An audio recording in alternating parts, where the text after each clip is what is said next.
오늘 말씀 함께 같이 보도록 하겠습니다. 마가복음 8장 35절부터 38절까지의 말씀이고요. 4절의 말씀입니다.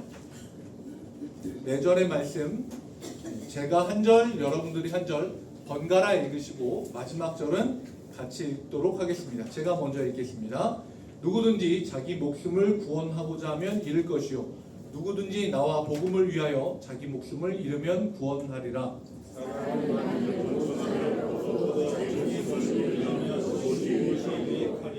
사람이 무엇을 주고 자기 목숨과 바꾸겠느냐? 누구든지 이 음란하고 죄 많은 세대에서 나와 내 말을 부끄러워하면 인자도 아버지의 영광으로 거룩한 천사들과 함께 올 때에 그 사람을 부끄러워하리라. 네.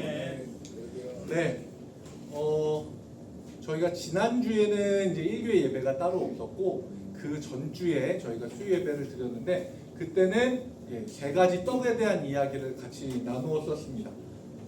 칠병이어에 대한 이야기를 나눴고 그리고 바리새인과 서기관들의 누룩을 주의하라고 하는 예수님이 본인이 떡인데 그걸 이제 알지 못했던 제자들이 떡에 대한 걱정을 하는 이야기도 했었고 그리고 중간에 바리새인들이 와서 하늘로부터 오는 기적, 떡을 요구했던 그 3가지에 대해서 이야기를 나누었었습니다.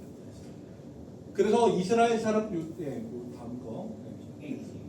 그래서 배에서 마지막에 예수님이 이야기 나누시면서 예수님이 진짜 이 세상의 떡이신데 그걸 알아보지 못하는 제자들에 대해서 이야기를 하면서 지난주 그 전주에 2주 전에 이 이야기를 나눴습니다. 오늘은요 황제의 도시 십자가의 길이라는 제목으로요 8장 중반 부분과 후반 부분의 이야기를 함께 나누도록 하겠습니다. 제가 5병이어 7병이어 이야기를 나눌 때에도 그랬고 예수님의 전도 여행에 대해서 이야기할 때도 마가복음은 항상 장소에 대한 걸 되게 중요하게 여긴다고 했었습니다.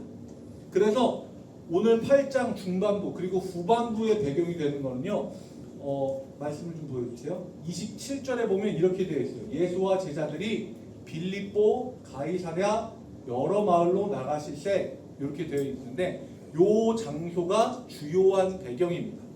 그래서 이 도시에 대해서 우선 조금 알아볼게요. 여기는 두 사람의 이름이 다 들어가 있습니다.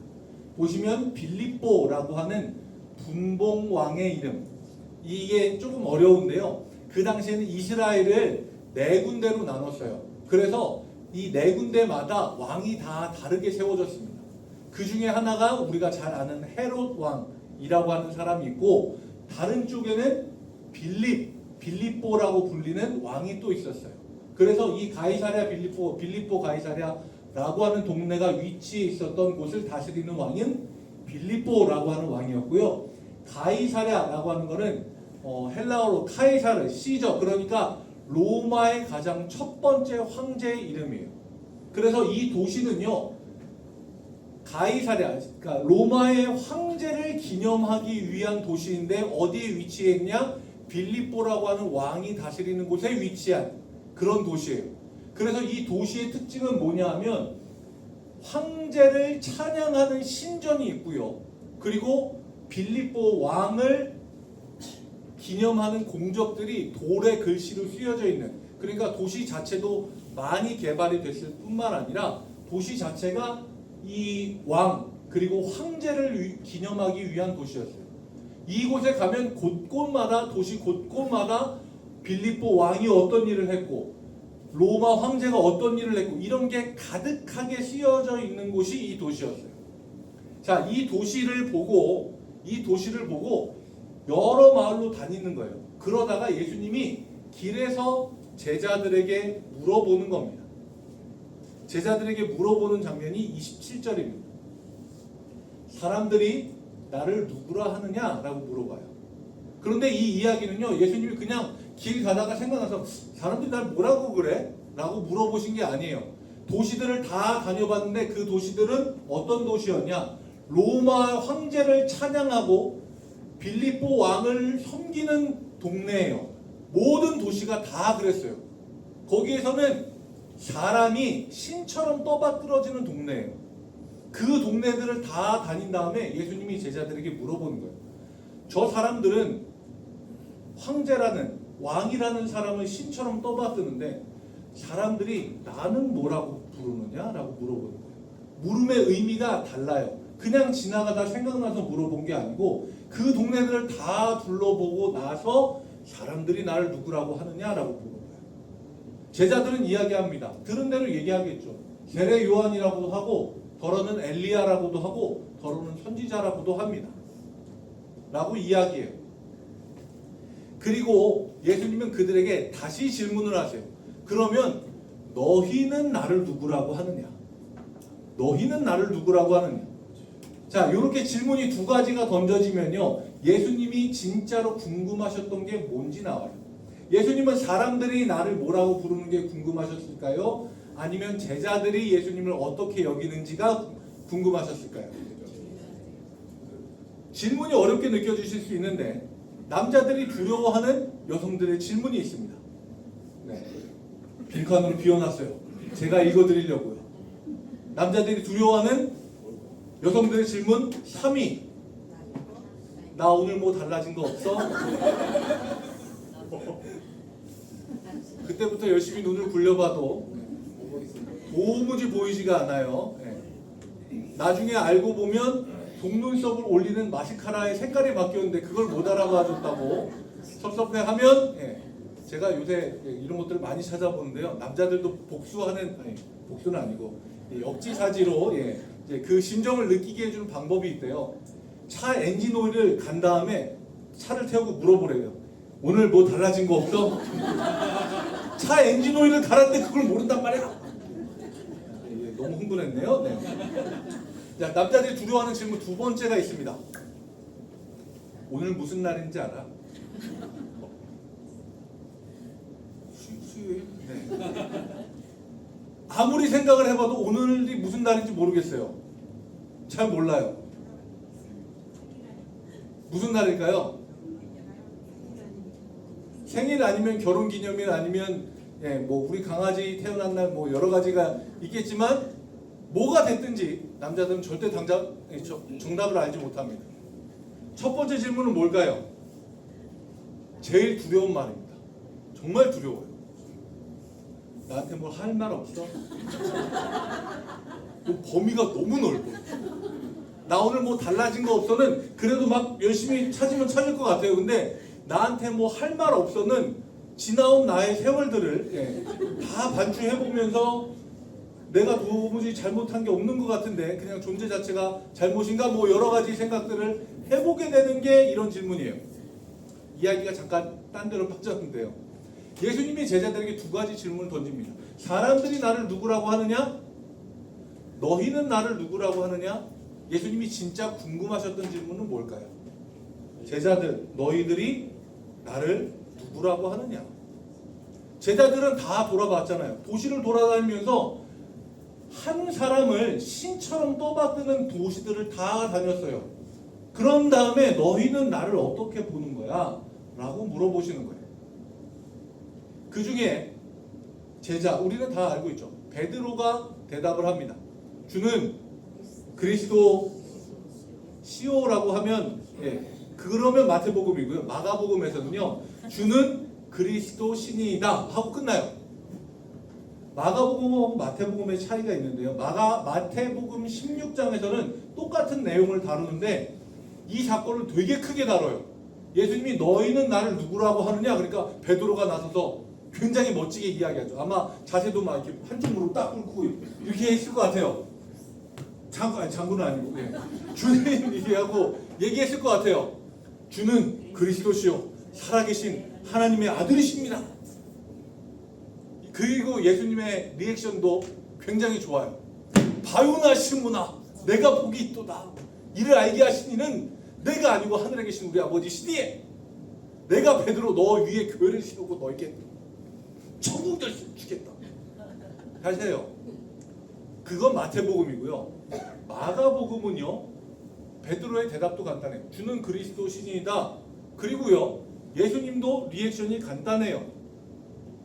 아무에게도 얘기하지 마라 하고 경고하고 지나가요. 그리고 마가복음에서 크게 다루는 건 뭐냐면요.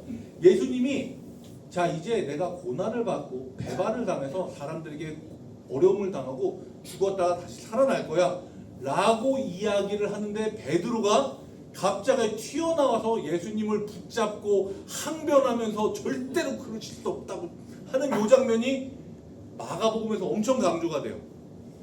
그래서 마가복음에서는요 이 베드로가 예수를 붙들고 항변하다라고 하는 단어가 있는데 이 단어가 에피티만이라고 하는 단어예요. 이거는요 그냥 막 이렇게 해서 대드는 게 아니라 진짜 물리적으로 거칠게 밀어붙이고 따져놓는 거예요. 그러니까 사람이 앞에 서 있으면 이렇게 가슴팍을 탁탁 치면서 물리적으로 정말로 예수님에게 가까이 다가가서 베드로가 막 대들면서 얘기하는 거예요. 절대로 그러실 수 없다고. 절대로 그럴 수 없다고. 이 장면이 엄청나게 강조가 되고요. 그리고 나서 예수님은 그런 베드로에게 이야기하시죠. 사탄아 내 뒤로 물러가라. 내가 하나님의 일을 그르치려고 하느냐라고 하는 장면이 강조가 되는 게 마가복음이에요. 마태복음은요 오히려 이 부분도 있긴 있는데 베드로가 그 위에 교회를 세우고 청문회를 받는 장면이 잘 그려져 있고 마가복음은 베드로가 혼나는 장면이 잘 그려져 있어요. 이유는 조금 이따 말씀드릴게요. To be continue. 네. 자 그러면요 베드로가 이렇게까지 예수님을 물리적으로 거칠게 밀어붙이면서 그래서 성경을 읽고 해석하는 학자들에 따라서는 예수님의 멱살을 잡았다 뭐 그런 얘기까지도 나올 정도로 거친 단어를 쓰면서 예수님에게 거칠게 베드로가 항변한 이유가 있어요. 뭐냐면 베드로가 한 고백 주는 그리스도신이다 라고 하는 것 때문에 그래요. 그리스도는요 뜻은 다 아시잖아요. 구원자예요. 그러니까 선생님은 구원자십니다 라고 하는 대답 때문에 그래요. 베드로는요 도시를 다니면서 봤잖아요. 황제가 왕이 어떻게 취급을 받는지 봤잖아요. 사람들에게 영광을 받고 사람들이 떠받들어주고 사람들이 그를 거의 신처럼 여기는 걸 봤어요. 그리고 베드로 머릿속에는요 우리 선생님이 저 자리에 선다면 이라는 생각이 깊게 들어간 거예요. 로마의 황제나 아니면 나라를 내쪽을 내서 한 군데를 다스리는 왕? 아니 우리 선생님은 그런 사람들 다 내쫓고 그 위에 서실 분이야. 그러니까 선생님은 구원자십니다. 선생님은 로마를 내쫓고요 그 위에 서실 분이에요. 그 바람을 가지고 있는데 예수님이 뭐라고 해요? 나는 사람들에게 배신당하고 죽을 거야. 베드로 귀에는 여기까지만 들렸을 거예요. 예수님은 그 뒤에 얘기하셨잖아요. 그 다음에 내가 다시 살아날 거야. 근데 베드로 귀에는 그거 안 들려요. 왜냐하면 예수님이 죽는다고 내가 똑바로 들은 거 맞아? 내가 이분이 왕보다 더 높게 될 거라고 생각을 해서 내가 여태까지 쫓아다녔는데 이분이 갑자기 죽는다. 말도 안 되는 소리야. 선생님 절대 그럴 수 없어요. 내 인생이 달렸는데 어떻게 선생님이 그래요? 거칠게 막 밀어붙이는 거죠. 그러면요 우리는 여기서 한 군데 볼 때가 있어요. 8장 우리는 지금 끝부분에 있는데 8장 중간에 있는 22절부터 26절까지 나오는 예수님이 맹인을 고치는 장면을 꼭 봐야 됩니다. 24절과 25절 말씀을 볼게요. 쳐다보며 이르되 사람들이 보이나이다. 나무 같은 것들이 걸어가는 것을 보나이다. 하거늘 이에 그 눈에 다시 안수하심에 그가 주목하여 보더니 나와서 모든 것을 밝히 보는지라. 이게 예수님이 8장 중간에 맹인을 고치시는 장면이거든요. 그런데 뭔가 이상한 거 있지 않으세요? 네, 그거예요. 네, 여러분들이 얘기하신 그겁니다. 저는 못 들었지만 맞을 거예요. 뭐냐면은요, 예수님이 한 번 안수를 하셨어요. 그 다음에 이 사람이 어떻게 얘기하냐면, 사람들이 보입니다. 근데 나무 같은 것들이 걸어다니는 것처럼 보입니다. 제대로 보지 못하는 거예요. 그래서 예수님이 다시 안수를 하시니까 그제서야 모든 게 다 밝게 보이는 거예요. 왜 예수님이 두 번 안수를 하셔서 이 사람이 눈이 밝게 됐을까? 제가 성경에 나오는 모든 기적들은 표적이라고 이야기하잖아요. 무언가를 가리키고 알려주기 위한 기적이에요. 그러면 이 기적이 무엇을 가리키고 무엇을 알려주냐 하면은요, 사람들이 예수님에 대해서 제대로 보지 못한다는 걸 알려주는 거예요. 제자들은 예수님을 보고 뭐라 그랬어요? 세례 요한입니다. 엘리야입니다. 선지자 중에 하나입니다. 베드로는 뭐라 그래요? 주는 그리스도십니다. 그런데 예수님이 칭찬하지 않으셨어요. 왜? 베드로가 생각하는 구원자는 예수님이 생각하는 구원자가 아닙니까? 이 기적을 통해서 이야기하고 있는 건 뭐냐면요, 사람들은 다 예수님을 똑바로 보지 못해요. 자기가 원하는 대로 봐요. 이날 예수님이 컨디션이 안 좋으셔서, 흔히 좀 속되게 얘기하면 기적발이 안 받아서 한 번 안수했는데 한 번에 안 고쳐진 걸까요? 아니요, 그렇지 않아요. 이걸 가지고 분명히 얘기하고 있는 거예요. 사람들은요, 예수님을 자기가 보고 싶은 대로 봐요. 그런데 예수님을 어쨌든 보기 시작한 사람들은요, 언제까지나 흐릿하게 불분명하게 보는 게 아니라 반드시 모든 것을 밝히 보는 때가 옵니다. 그 이야기를 하고 있는 거예요. 제가 그 전에 오병이어와 칠병이어를 이야기하면서요, 여러분들에게 말씀드린 게 있어요. 오병이어는 이스라엘 사람들을 대상으로 한, 칠병이어는 이방인들을 대상으로 한. 그래서 예수님의 사역이 이스라엘에서 모든 사람들로 확장이 됐다라고 이야기하잖아요. 이 구조도 마찬가지예요. 이스라엘 사람들은 자기들의 구원자로만 생각했어요. 그런데 예수님은 그게 아니에요. 이스라엘도 구원하시지만 이스라엘을 시작으로 해서 모든 사람들을 구원하시는 거, 그게 예수님이에요. 그 증거 중에 하나가 뭐냐면요, 오병이어에서 먹고 남은 것들을 모아놓은 도구가 있어요. 바구니일까요? 광주리일까요? 오병이어요. 자, 앞에 보시면 써 있어요. 나온 거 보고 질문 드리는 거예요. 네. 자, 오병이어에서 먹고 남은 걸 모아놓은 건 바구니일까요? 광주리일까요? 광주리는 뭐예요? 오병이어에서요, 먹고 남은 것을 모아놓은 거는 바구니예요. 이거는요, 코피노스라고 하는 단어고요. 이거는 무슨 바구니냐면요, 이스라엘 사람들이 외출할 때 부정한 것들로부터 이제 음식이나 물건을 막기 위해서 쓰는, 이스라엘 사람들이 쓰는 뚜껑이 달린 바구니를 이야기하는 거예요. 자, 그런데 칠병이어가 끝나고 나서 남은 것들을 어디에 모았냐면요, 광주리에 모아요. 이 단어는요, 스프리스라고 하는 단어예요. 그리고 이 광주리는 우리가 생각하는 그 광주리예요. 이렇게 소쿠리 같은 거 큼지막한. 그래서 나중에 사도 바울이 다메섹 성에서 도망칠 때 벽에서 달아서 그 안에 사람이 타고 내릴 정도로 큰 광주리를 이야기하는 거예요. 이건 이방 사람들이 쓰는 거이긴 하지만 온갖 것들을 다 담을 수 있는 큰 그릇이에요. 그래서 이것 가지고도 얘기하는 게, 예수님의 사역이요, 이스라엘 사람들이 보는 것처럼 이스라엘만 구원하는 게 아니라 모든 사람들을 다 구원하시는 예수님이다라고 하는 겁니다. 이스라엘은 물론 시작이었죠. 제사장 나라로 선택을 받아서 그들을 통해 하나님의 역사가 사람들에게 전해지게 됐고요. 그런데 하나님은요, 이스라엘만의 하나님이 아니시기 때문에 오병이어에서 칠병이어로 부정함과 구별을 짓는 바구니에서 모든 것을 담을 수 있는 광주리로, 이스라엘을 로마에서 구원할 구원자에서 온 인류를 구원하실 구원자로 더 많은 이들을 품을 구원자가 되시는 겁니다. 그런데 이 사실을요, 처음엔 잘 몰라요. 맹인이 처음 눈 뜬 것처럼 제대로 보지 못해요. 하지만 모든 것을 밝히 보도록 제자들의 눈도 넓고 분명하게 뜨게 될 것을요, 이 모든 사건을 통해서 이야기하고 있는 겁니다.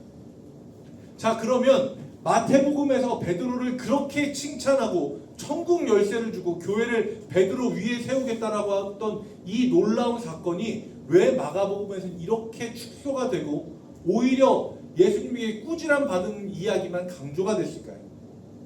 왜냐하면요, 마가복음서는요, 넘겨주세요. 마가복음서는요, 나중에 베드로의 동역자이자 영적인 아들이었던 마가가 베드로의 증언을 받아서 작성한 복음서라서 그래요. 베드로의 증언을 듣고 작성한 게 마가복음서예요. 그러니까 이 이야기는요, 베드로의 심정을 그대로 드러내는 거예요. 베드로는요, 자기 위에 예수님이 교회를 세우시겠다? 천국 열쇠를 나에게 주시겠다? 아니요, 그런 것들 하나도 자랑하고 싶은 마음이 조금도 없었어요. 오히려 내가 예수님을 얼마나 오해했고 내가 예수님에게 얼마나 헛된 꿈을 꿨었는지 이 복음서를 통해서 얘기하고 싶은 거예요. 예수님에게 꾸지람을 들었죠. 사탄아 물러가라라. 그 처절한 실패의 기억을요, 강렬하게 마음에 새기고 있었던 거예요. 그 당시에 베드로는요, 예수님이 고난을 받고 죽임을 당한다? 그걸 굉장히 부끄럽게 여겼을 겁니다. 우리 선생님이 이렇게 다니는 곳마다 사람이 많이 따라다니고 기적을 이렇게 많이 일으키고 언젠가 성공해서 저 로마의 카이사르나 빌립보보다 더 높게 올라가실 분이야 라고 그 선생님이 내 자랑으로 여겼었는데, 그래서 예수님을 막아섰었는데, 마가에게 이 이야기를 전해줄 때 베드로는요, 자기가 진짜 부끄러운 사람이라는 이야기를 하고 있는 거예요. 내가 정말 부끄러운 사람이에요. 그래서 38절 말씀에 이렇게 기록하고 있어요. 누구든지 이 음란하고 죄 많은 세대에서 예수님과 예수님의 말을 부끄러워하며 예수님이 아버지의 영광으로 거룩한 천사들과 함께 올 때에 그 사람을 부끄러워하리라. 베드로는요, 그때 자기 모습이 생각하면 생각할수록 너무너무 부끄러웠던 거예요. 오늘 말씀을 조금 길게 정리를 해볼게요. 가이사랴 빌립보, 빌립보 가이사랴라고 하는 황제의 도시를 돌아다녔어요. 그리고 그 속에서 십자가의 길을 선포하시는 예수님을 보았습니다. 세상의 힘과 권력이 가장 위대해 보이는 그 자리에서요, 베드로는 예수님도 역시 그런 영광의 왕이 되시기를 기대했어요. 희미하게 눈을 뜬 맹인처럼 영적인 시야를 올바로 뜨지 못하고 보았습니다. 그래서 자기가 기대했던 성공의 길이 아니라서 예수님을 거칠게 막아선 거죠. 우리의 모습도 마찬가지일 수 있습니다. 주님을 따른다, 제자다라고 이야기하면서 내 삶에 황제의 도시를 세워주는 게 오히려 더 좋다라고 우리는 간구하고 있는지도 모릅니다. 십자가가 자랑이 아니고 세상 사람들에게 내세울 만한 번듯한 성공과 영광만을 구하고 있지 않은지 우리는 돌아보아야 합니다. 훗날 영적인 눈을 뜨게 된 베드로는요, 세상의 영광을 탐하고 십자가를 거부했던 자기가 얼마나 부끄러운 사람인지 고백합니다. 나를 부인하고 십자가를 묵묵히 지고 따르는 것, 그게 생명의 길이고 우리의 진짜 자랑이라는 사실을 알아야 됩니다. 오늘 본문 35절에서 예수님은 분명히 이야기하세요. 누구든지 자기 목숨을 구원하고자 하면 잃을 것이요, 누구든지 나와 복음을 위하여 자기 목숨을 잃으면 구원하리라. 황제의 도시가 주는 화려함은요, 결국 안개처럼 사라집니다. 하지만 투박하고 미련해 보이는 십자가의 끝에는요, 온 천하보다 귀한 영원한 생명이 있습니다. 이제 우리도 베드로처럼 눈을 온전하게 떠서 주님이 걸어가신 그 길을 온전하게 보고 밝게 보며 따라가는 주님의 제자들이 되시기 바랍니다. 마지막 그림입니다. 세상이 이야기하는 황제의 도시를 등지고 주님이 걸어가신 십자가의 길을 기쁨으로 따라 나서서 세상 사람들이 알아주지 않아도 뒤돌아보지 않고 묵묵히 십자가를 지고 가는 장자일교회 모든 성도님들, 진실한 고백이 담은 여러분들이 되시길 주님의 이름으로 축복합니다. 우리 같이 찬양하고 기도하겠습니다.